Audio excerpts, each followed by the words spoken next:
So here's what's going on. I felt like the main game was really good.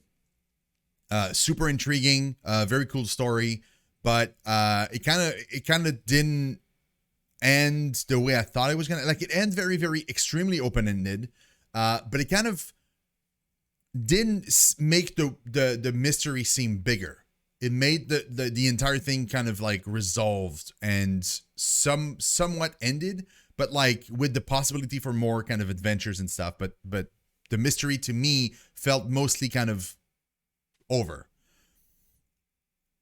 The DLC, the first DLC for the Alan Wake stuff was all right, but it felt very kind of, we're trying to pad the runtime, very, very fan servicey.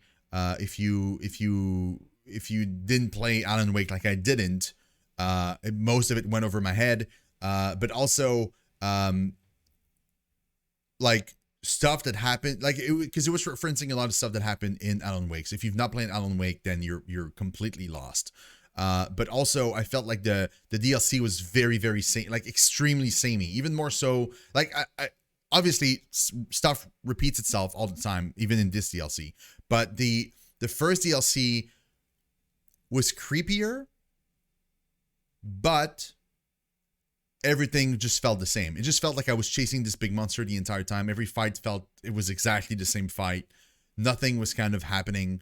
Like, it just kind of ended. And I was like, oh, this is it. This is the end. Okay, well, weird.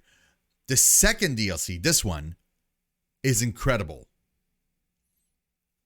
Absolutely incredible. I love this one so much because the environments felt different. So that felt kind of refreshing.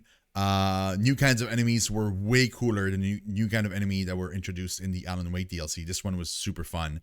I like the idea of like a bunch of melee enemies that can teleport around and kind of like reach you. A ton of puzzles, like jumping puzzles and stuff, like that had to do with like levitating and kind of and some really cool new powers also, controlling the crystals and stuff. That was super fun.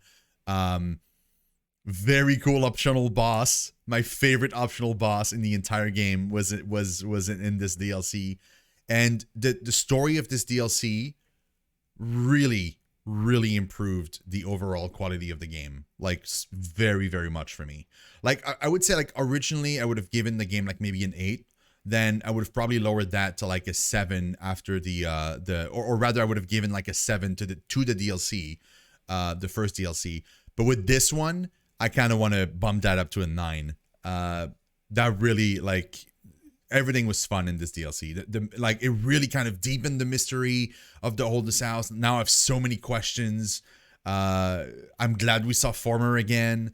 Like, I felt like the character, like Jessie, really kind of like came into her own as a director in this DLC versus the first one.